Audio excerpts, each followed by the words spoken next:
एक क्षण रुक करके सुनते भी हो।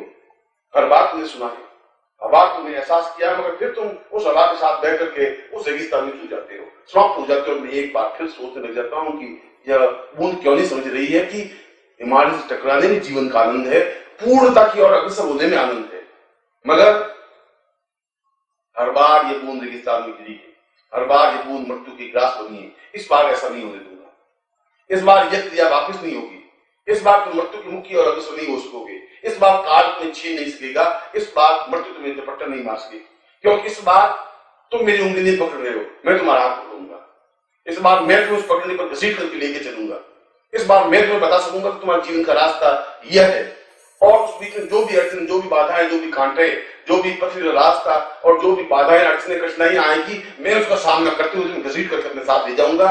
क्योंकि बार बार का पैदा होना, बार बार का मरना तुम्हारे जीवन का आनंद और चेतना नहीं है। और इधर ऐसा बार बार हो रहा है तो मुझे बार बार तुम्हें समझाने की क्रिया करनी पड़ती है, और यह समय कम है। इसलिए पहली बार एक नवीन चेतना तुम्हें दे रहा हूं, पहली बार एक नवीन ज्ञान दे रहा हूं, पहली बार तुम्हें नवीन भावना दे रहा हूं कि तुम्हें इस बार रुकना नहीं है, इस बार मोह में पड़ना नहीं है, इस बार तुम्हें जीवन में अपने आप को पहचानना है, इस बार तुम्हें रेगिस्तान की ओर भटकना नहीं है, इस बार पहाड़ से टकराना है, पहाड़ से नहीं टकराना है, हिमालय से टकराना है। और इस बार मैं तुम्हें उस रास्ते पर बढ़ने ही नहीं दूंगा, बढ़ना देना ही नहीं चाहूंगा, क्योंकि इस बार मैं खुद तुम्हारे पूर्ण रक्त को अपने आप में शुद्ध करने की क्रिया करना चाहता हूं, और करूंगा और कर रहा हूं। इसलिए कि पहली बार मैंने तुम्हारा हाथ पकड़ा है, पहली बार तुम्हें अपने और खींचा है, पहली बार तुम्हें अपने जीवन की ओर अग्रसर करने की कोशिश की है, क्योंकि ये 25 जीवन तुम्हारे मेरे सामने बिखरे हुए पड़े थे। 25 बार मैंने मृत्यु को तुम्हारे ऊपर झपट्टे मारते हुए देखा है, 25 बार तुम काल की गर्त में समाते हुए मैंने तुम्हें अनुभव किया है, 25 बार 500 बार तुम्हें आवाज दी है। और मैं समझ रहा हूं तुम बहरे हो, तुम मेरी आवाज सुन नहीं पा रहे हो, तुम सुन करके अनसुनी कर देते हो, क्योंकि चारों तरफ की हवाएं, चारों तरफ की बाधाएं, चारों तरफ की अड़चनें, चारों तरफ की कठिनाइयां तुम्हें जीवन में आनंद प्रदान करने की ओर अग्रसर नहीं कर रही है। क्योंकि तुम्हारा मूलभूत चिंतन, तुम्हारा मूलभूत विचार, तुम्हारा मूलभूत धारणा वासनामय है। तुम्हारा मूलभूत धारणा और चिंतन अपने आप को मौत की ओर अग्रसर करने की क्रिया है। और इसीलिए पहली बार तुम्हें अपने दोनों बाहें फैलाए हुए एक चेतना दे रहा हूं कि मैं सुगंध का झोंका हूं, मैं केवल हवाई नहीं हूं, मैं तुम्हें प्राणों में और तुम्हें पूर्णता के साथ प्राणों में भर जाने के लिए तैयार। इसलिए तुम्हें बहुत गहराई के साथ सांस लेनी है। मैं चाहता हूं मैं तुम्हारे प्राणों में उतर जाऊं, और इस सुगंध को, झोंके को तुम्हें अपने दोनों हाथ, दोनों बाहें फैला करके अपने आप में आत्मसात कर लेना है। अपने आप में, पूरे शरीर में, तन मन में, प्राणों में, चिंतन में, विचार में इस सुगंध के झोंके को भरना है। और मैं तुम्हारे प्राणों में भरने के लिए, अपने आप को समर्पित करने के लिए तैयार हूं, तुम्हें अपने प्राणों में लेने के लिए आतुर हूं। इसलिए इन दोनों का परस्पर मिलन, इन दोनों का परिचय अपने आप में एक श्रेष्ठतम क्रिया है। ये जीवन की पहली क्रिया है, बुद्ध के बाद ये पहली घटना है। क्योंकि बुद्ध के बाद आज तक जो गुरु बने, उन्होंने शिष्य को उंगली पकड़ाई, गुरु को अपने शिष्य को अपने पीछे की ओर धकेला और पीछे आने के लिए प्रेरित किया, खुद आगे बढ़े और शिष्य को पीछे आने के लिए कहा। मैं ऐसा नहीं कर रहा हूं, क्योंकि इस बार हर बार तुम चूक जाते हो, हर बार तुम पिछड़ जाते हो, तो मेरे कदम से कदम मिला करके चल नहीं पाते हो। इसलिए मैं तुम्हें पहली बार प्रेम का कोई ज्ञान नहीं दे रहा हूं, पहली बार चेतना भी नहीं दे रहा हूं, पहली बार तुम्हें गुरु मंत्र की ओर भी अग्रसर नहीं कर रहा हूं, पहली बार तुम्हें शास्त्र की ओर भी भटक नहीं रहा हूं, मैं तुम्हें भटकाना नहीं चाहता हूं। पहली बार तुम्हें कहता हूं तुम्हें बगावत करनी है, पहली बार तुम्हें कह रहा हूं कि तुम्हें जीवन में एक प्रलय करना है, पहली बार तुम्हें ये बता रहा हूं तुम्हें चेतना की ओर अग्रसर करना है। मैं तुम्हें बगावत सिखाने के लिए आया, मैं तुम्हें जीवन का उस रास्ता दिखाने के लिए आया हूं जहां ठोकर पर सारी दुनिया को रखा जाता है, जहां ठोकर मार करके अपने आप को पूर्णता की ओर अग्रसर करने की क्रिया होती है। इसलिए दीनहीन बन करके शिष्य बनने की क्रिया नहीं है, दीनहीन बन करके पिता और पुत्र बनने की क्रिया भी नहीं है, दीनहीन बन करके इस जीवन में यापन और जीवन चिंतन करने की क्रिया नहीं है। इस समय तुम्हें अपने पूरे प्राणों का विस्फोट करना है, और ऐसा विस्फोट करना है जो जीवन का एक अद्वितीय क्षण बन सके। और वह क्षण आ गया है, क्योंकि हर बार तुम्हारे बीच में बराबर युद्ध होता रहा है, लड़ाई झगड़ा होता रहा है, मतभेद होते रहे। मतभेद इस रूप में कि तुम दूसरे रास्ते को पकड़ा, हर बार मैं तुम्हें चेताया, सावधान किया, हर बार तुम्हें एहसास दिलवाया, मगर शायद वो त्रुटि थी। क्योंकि मैं समझ रहा था कि तुम जड़ हो, मैं समझ रहा तुम चेतन हो, तुम पत्थर हो, मैं समझ रहा तुम्हें प्राण है, तुम अपने आप में ढोंका था और मैं समझ रहा था कि इसमें कुछ चेतना पूर्ण है, मगर तुम एक मिट्टी के लौंदे बने रहे। मैं तुम्हें घड़ा बनाना चाहा, तुम घड़ा नहीं बन सके। मैं तुम्हें दीपक बनाना चाहा रोशनी के लिए, तुम दीप बनने से मिट्टी के मिट्टी बने रहे। इसलिए पहली बार तुम्हें एक नया मंत्र दे रहा हूं, और वो मंत्र है बगावत का, विद्रोह का, विस्फोट का, जीवन को फना कर देने का, जीवन को अपने आप में पूर्णता के अग्रसर कर देने का, अपने आप को उछल जाने का। और जब उछल जाने की क्रिया तुम्हारे जीवन में बनेगी, जब तुम्हारे प्राणों में विस्फोट होगा, जब तुम प्राणों में चेतना बनेगी, जब तुम्हारे प्राणों का ऊर्ध्वमुखी बनने की क्रिया बनेगी, तब तुम सही अर्थों में शिष्य बन सकोगे। इसलिए ऐसे गुरु तुम्हें जीवन में नहीं मिल सकते। ऐसे गुरु मिल सकते हैं जो तुम्हें अपने पीछे की ओर चलाने में बहुत प्रसन्नता अनुभव करते हो, तुम्हें अपने भगवे कपड़ों में आकर्षित करने की कोशिश करेंगे, तुम्हें चकाचौंध में अपने आसनों में घुमा करके दिखाने की कोशिश करेंगे कि मैं कितना महान गुरु हूं। मगर उस चकाचौंध में भटकने की जरूरत नहीं है, उस भगवे कपड़ों में अपने आप को खोने की जरूरत नहीं है, और मैं ऐसा होने ही नहीं दूंगा। क्योंकि हर बार मैं तुम्हारी बात मानता आया हूं। इस जीवन में तुम्हारी बात नहीं मान सकती, मैंने तुम्हारा हाथ पकड़ा है, मैं तुम्हारा हाथ पकड़ूंगा और मैं छोड़ दे सकूंगा, मैं छोड़ूंगा नहीं। क्योंकि तुम्हें मेरी ओर खींचना मेरा धर्म, मेरा कर्तव्य, मेरा फर्ज बन जाता है। और यह कसमकस पिछले 25 जीवन में चली है, यह संघर्ष पिछले 25 वर्षों से चला है। बुद्ध के बाद पहली बार मैं तुम्हें स्पष्ट कहता हूं, बुद्ध ने कहा था कि तुम मेरे पीछे मत चलो, मैं तुम्हारा हाथ पकड़ूंगा, तब तुम पूर्ण तक पहुंच सकोगे। और मैं वापस तुम्हें उसी स्मरण को याद दिला रहा हूं कि तुम्हें पीछे चल करके मैं देख लिया है। तुम पीछे चलते हो, पगड़ी बदल देते हो, पीछे चलते तुम माया मोह में उलझ जाते हो, फिर वह मृत्यु की ओर अग्रसर हो जाते हो। और फिर मैं सोच लग जाता हूं कि वापस मुझे इस जीवन को समझाना है, वापस ज्ञान चेतना देना है, क्योंकि तुम मुझे अलग हो ही नहीं सकोगे। चाहते हो तुम मुझसे अलग नहीं हो सकते।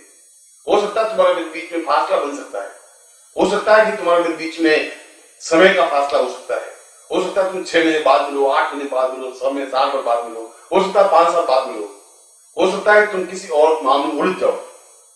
उलझने के बावजूद भी तुम्हारे मेरे जो प्राणों के संबंध हैं उसको तुम उलझा नहीं सकेंगे, उसको तुम भूल नहीं सकोगे।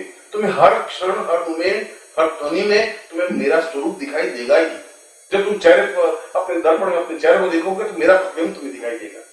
जब तुम शांति से आंखें बंद करके बैठोगे तब तुम्हें रोम रोम से मेरा नाम निकलता हुआ दिखाई देगा। एहसास होगा कि कोई मेरा है, एहसास होगा कि कोई मेरे प्राण है, तुम्हें एहसास होगा कि कोई मेरी धड़कन है, और उस धड़कन की टिक टिक को तुम सुन सकोगे, और उस प्रत्येक धड़कन में मेरा नाम होगा। क्योंकि तुम केवल मेरे और मेरे ही हो, तुम दूसरों को हो भी नहीं सकते, संभव नहीं है। क्योंकि एक गुरु को छोड़ के दूसरे गुरु के पास तुम जा भी नहीं सकते, और अगर जाते भी हो तब तुम्हें उसमें शांति नहीं मिल सकती। क्योंकि तुम्हारा मेरा संबंध इस जीवन का संबंध नहीं है, तुम्हारा मेरा संबंध बाप बेटे भाई बहन का संबंध नहीं है, तुम्हारा मेरा संबंध शारीरिक संबंध नहीं है, तुम्हारा मेरा संबंध प्राणों का संबंध है, और तुम्हारा मेरा संबंध पिछले 25 जीवन का संबंध है। और इस 25 जीवन में तुम्हारी बात बोल मैंने पकड़ी हुई, 25 बार तुम्हें पीछे आने के लिए प्रेरित किया है।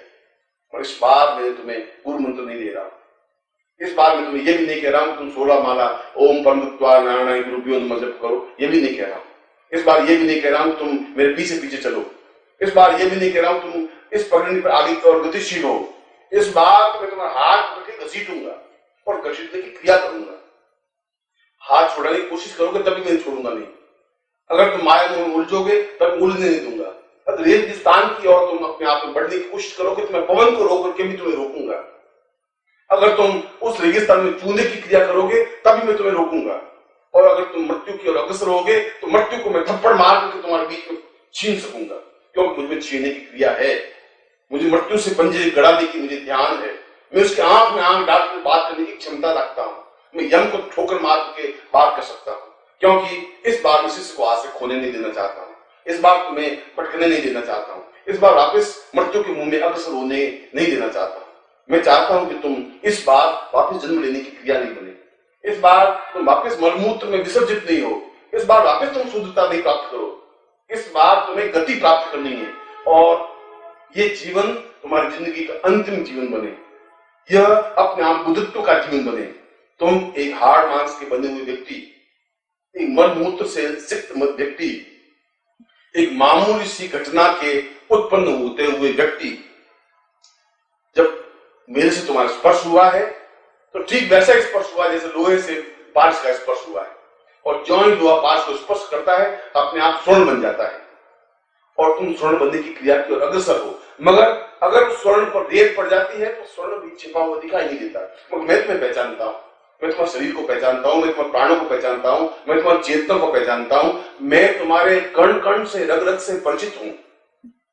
मगर मैं यह भी जानता हूं तुम्हारे चारों ओर सैकड़ों प्रकार के शत्रु हैं और तुम उससे घिरे हुए हो, और इसीलिए मैं तुम्हें वापस आवाज दे रहा हूं, क्योंकि यह आवाज मैंने पिछले जीवन में भी दी थी, यह आवाज उससे पिछले जीवन में भी दी थी। मैंने तुम्हें बताया था कि ये जीवन तुम्हारा नहीं है, ये तुम्हारे माँ बाप भाई बहन संबंधी रिश्तेदार तुम्हारे साथ इस मृत्यु पर तुम्हारा साक्षीभूत नहीं है।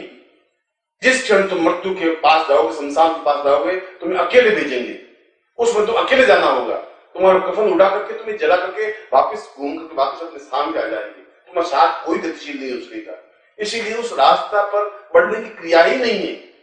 मतलब 24 जीवन तक ऐसा होता रहा, और तुम्हारे प्रत्येक जीवन में तुम्हारा नाम, तुम्हारा स्थान, तुम्हारे जन्म होने की क्रिया, तुम्हारे माँ बाप, तुम्हारे भाई बहन और तुम्हारे जीवन के प्रत्येक क्षण से मैं साक्षीभूत परिचित हूं और एक ही क्षण को जानता हूं। अगर तुम कहो तो तुम्हारे 25 जीवन के नामों को बता सकूंगा, तुम्हें बता सकूंगा तुम कहां पैदा हुए, तुम्हें बता सकूंगा तुमने किस गर्भ से जन्म लिया और तुम कौन सी आत्मा में भटकते रहे, क्योंकि तुम्हें आत्मा चुनने का, गर्भ चुनने का अधिकार नहीं था, क्योंकि तुम्हें ब्रह्म के साक्षात्कार हुए ही नहीं, उस ब्रह्म का आनंद तुम ले ही नहीं पाए, उस ब्रह्म की ओर बढ़े भी नहीं। और सबसे बड़ी गलती यह कि तुम पीछे रह गए और मैं आगे की ओर बढ़ गया। पर इस जीवन में यह गलती दोबारा नहीं हो सकेगी। इस जीवन में उस गलती को मैं होने नहीं दूंगा, क्योंकि पीछे बढ़ने के बाद मैं जब पीछे मुड़ करके देखता हूं तुम सैकड़ों मील पीछे खड़े हुए दिखाई देते हो। फिर मैं तुम्हें आवाज देता हूं, फिर तुम्हारे मेरे प्राण टूटते हैं, फिर तुम दौड़ करके मेरे पास आते भी हो और मैं कहता तुम कहां भटक रहे हो, ये क्या जीवन है, कैसा जीवन है, कहां तुम उलझ रहे हो, ये तुम्हारा जीवन नहीं है, ये तुम्हारे साथ नहीं चल सकते, यह केवल माया मोह है जिसमें तुम्हारे पिता, तुम्हारे दादा सब सिक्त होकर के मृत्यु की ओर अग्रसर हुए। तुम कहां मृत्यु की ओर अग्रसर हो रहे हो, ये तुम्हारे जीवन का पाथेय नहीं है। और तुम्हारी बात सुनने के बावजूद भी तुम वापस उस पवन के चकोरों में एक पड़ जाते हो। इसलिए पहली बार मैं तुम्हें दम ठोक करके तुम्हारे सामने एक दृढ़ता के साथ खड़ा हूं। पहली बार गुरु रूप में नहीं खड़ा हूं, स्तंभ के रूप में खड़ा हूं। पहली बार मैं तुम्हारे हाथ को अपने हाथों से पकड़ा है, पहली बार तुम्हारे खून को शुद्ध करने की क्रिया प्राप्त की है, पहली बार तुम्हारे सारे शरीर को कायाकल्प करने की चेतना पैदा कर रहा हूं, पहली बार तुम्हें ठोकर मार रहा हूं, इतनी गहराई के साथ ठोकर कि तुम्हें एहसास हो, दर्द हो, तुम कुलबुलाओ, तुम बिलबिलाओ और तुम तेजी के साथ गतिशील हो। और जहां पर भी तुम्हारा शरीर जड़ और चेतनता प्राप्त नहीं कर सकता हो वहां तुम्हें चेतना दो, जहां शरीर तुम्हारा कमजोर होता हो वहां तुम्हें ठोकर मारूं और मैं मारने की क्रिया जानता हूं, क्योंकि यह ठोकर मारने की क्रिया एक आनंददायक क्रिया है। दूसरे गुरु केवल संस्कारित कर सकते हैं, दीक्षा दे सकते हैं, मगर उन्हें इस बात को मालूम नहीं ठोकर मारने का क्या आनंद है और ठोकर खाने का क्या आनंद है, यह वो नहीं जान सकते। मगर 24 जीवन में अगर मैं तुम्हें जो कुछ नहीं दे सका वही जीवन में देना चाहता हूं। 24 जीवन में तुम मृत्यु की ओर अग्रसर हुए, इस बार मैं मृत्यु से परे हटाने की क्रिया सिखा रहा हूं, इस बार तुम्हें नया रास्ता दिखा रहा हूं, इस बार तुम्हें बता रहा हूं कि मृत्यु तुम पर इस बार झपट्टा नहीं मार सकती, ये गारंटी है, ये गुरु के शब्द है। इस बार मौत तुम पर हावी नहीं हो सकती, यह भी गुरु तुम्हें सामने कह रहा है। और इस बार तुम काल की ग्रास बंद नहीं सकते, मैं बंदे नहीं दूंगा, इसलिए कि इस बार तुम्हारे हर क्षण मेरी ठोकर तुम्हारे साथ है, हर क्षण मेरी चेतना तुम्हारे साथ है, हर स्पंदन में मैं तुम्हारे साथ हूँ, प्रत्येक सांस में मैं तुम्हारे साथ हूँ, क्योंकि तुम्हारे प्रत्येक सांस का हिसाब मेरे पास है, तुम्हारे प्रत्येक चेतना का मेरे पास हिसाब है, तुम्हारे प्रत्येक अणु का मेरे पास हिसाब है। और जहां जहां तुम्हारा खून शुद्ध हो रहा है, जहां जहां तुम्हारी चेतना शुद्ध हो रही है, जहां जहां तुम्हारे विचार शुद्ध हो रहे हैं, वहां मैं ठोकर मार करके तुम्हें वापस उस रास्ते पर गतिशील करने के लिए प्रेरित हूं, क्योंकि मैं अपने पूरे जीवन को अपने शिष्यों को समर्पित कर चुका हूं। मेरे जीवन पर मेरा कोई अधिकार नहीं है, मुझे अपने जीवन के अधिकार की याचना भी नहीं है। मैं इस जीवन में तुम्हें वापस दूसरा जीवन देने की क्रिया नहीं सिखाना चाहता हूँ, वापस तुम्हें किसी गर्भ में नहीं भेजना चाहता हूँ। मैं भेजना चाहता हूँ उस पूर्णता की ओर, मैं भेजना चाहता हूँ जिंदगी की ओर, मैं भेजना चाहता हूँ चेतना की ओर, जिसमें अपने आप में आनंद और चेतना और प्राण स्पंदन है, जो हजारों हजारों लोगों का कल्याण कर सकता है, जो हजारों चेतनाओं को व्याप्त कर सकता है और ऐसी क्रिया और ऐसे जीवन में गुरु जब मिल जाए तो मैं सोचता हूं कि हजार हजार सूर्य एक साथ उद्घटित हो जाते हैं, हजार हजार सूर्यों का प्रकाश फैल जाता है। क्योंकि अभी तक ऐसी क्रिया हुई नहीं। अभी तक मैं खुद शास्त्रों के अनुसार सोचता रहा कि शिष्य को मुझे पीछे पीछे लेके चलना है। अभी तक तुम मेरी उंगली पकड़ के चलते रहे, अभी तक तुम्हारे पाँव में कमजोरी आती रही। हर बार तुम पर विश्वास किया, हर बार मैंने धोखा खाया, हर बार तुम्हारा कहना माना, हर बार मैं घाटे में रहा, हर बार तुम कहते रहे मैं सुनता रहा, हर बार मैं तुम्हें आवाज दी तुम अनसुनी करते रहे, हर बार जो कुछ कहा तुम भूलते रहे। और पहली बार मुझे खड़े होकर के सोचना पड़ा कि ऐसा कब तक चलेगा, ये जीवन का कौन सा रास्ता है, इस हिस्से को उस अमृत की ओर बढ़ाने के लिए कौन सा रास्ता है। इसीलिए मैंने तुम्हें कहा कि तुम्हें इस बार विस्फोट करना होगा। इस बार तुम्हें गुरु मंत्र नहीं दे रहा हूं, इस बार तुम्हें बगावत सिखा रहा हूं, इस बार तुम्हें चेतना दे रहा हूं, इस बार तुम्हें जूझने की क्रिया दे रहा हूं। और वह जूझना है समाज से, माँ बाप भाई बहन समझी रिश्तेदारों से, अपनी चेतनाओं से, अपने प्राणों से, अपने अंगीभूत स्वरूपों से और उन गली सड़ी व्यवस्था से। इस सड़ी गली व्यवस्था में तुम्हें एक घटिया, एक मामूली से इंसान बना दिया है, एक भाई और एक छोटा सा आदमी बना दिया है, एक बौना सा बना करके रख दिया है, मृत्यु की ओर अग्रसर करने की क्रिया बता दी। इस बार ऐसा नहीं हो सकता, क्योंकि गुरु का अर्थ यह है कि वह उसको गति की ओर अग्रसर कर सके। और तुम रुक जाते हो, और तुम रुके हो, हर बार तुम रुके हो, हर बार तुम्हारे पांव खटके हैं, हर बार मैंने तुम्हें पहचाना है, हर बार तुम्हें मैंने आवाज दी है, हर बार तुम अनसुनी करते रहे हो। मुझे घोर आश्चर्य है कि ऐसे मेरे प्राणों के स्वरूप होते हुए यह बहरा कैसे बन जाता है, ये गूंगा कैसे बन जाता है, ये चुपचाप शिष्य तो बना मगर उसमें चेतना क्यों नहीं बनी, यह मेरे प्राणों को स्पर्श किए मगर उसमें विस्फोट क्यों नहीं हुआ, इसने मेरे चरणों को स्पर्श किया मगर उसमें चेतना क्यों नहीं व्याप्त हो सकी। और पहली बार मैंने एहसास किया कि इसने मेरी उंगली छोड़ दी, पहली बार मैंने एहसास किया कि पीछे की ओर रह गया, पहली बार विश्वास किया कि मैंने मेरे विश्वास में भंग किया, और पहली बार मैं समझा कि उस आंधी और तूफान के बीच में गिर गया। जिस आंधी और तूफान को पत्नी पुत्र बंधु बांधव संबंधी और रिश्तेदार कहते हैं, उसमें गिर करके तुम मुझसे बिछुड़ गए। और फिर मैंने तुम्हें ढूंढा, फिर तुमने जन्म दिया, फिर मैं ढूंढता रहा, फिर मैं आवाज देता रहा, और फिर तुम्हें पकड़ा 19 साल की उम्र में, 20 साल की उम्र में, 25 साल की उम्र में, और फिर तुम मेरे हाथ से छूट गई। ऐसा कई बार हुआ है, पहली बार नहीं हुआ है, ऐसा कई बार होता आया है। इस बार भी ऐसा हो रहा है, आज तक ऐसा हुआ है, मगर आज पहली बार अपने जीवन में मैंने तुम्हें 2 टूट शब्दों में मंत्र दे रहा हूं, गुरु मंत्र दे रहा हूं कि तुम्हें विस्फोट करना है, बगावत करनी है, अपने जीवन को ऊंचे अग्रसर करना है, तुम्हें अपने आप प्राणों को विसर्जित करना है, अपने आप को मिटा देना है, और तुम्हें नदी की तरफ बहती हुई वेगवान होते हुए समुद्र में विसर्जित हो जाना है। गुरु में अपने आप को लीन कर देना है, अपने आप को फना कर देना है, अपने आप को जीवन की पूर्णता प्राप्त कर देना है। और ऐसा होगा ही, निश्चित रूप से ऐसा होगा, क्योंकि इस बार मैंने तुम्हारा हाथ पकड़ा है, उस पगडंडी की ओर अग्रसर किया है जहां अमृत्यु है, जहां चेतना है, जहां प्राण है, जहां पूर्णता है। और मैं तुम्हें आशीर्वाद दे रहा हूं कि तुम्हारे जीवन में पूर्णता हो, तुम श्रेष्ठता प्राप्त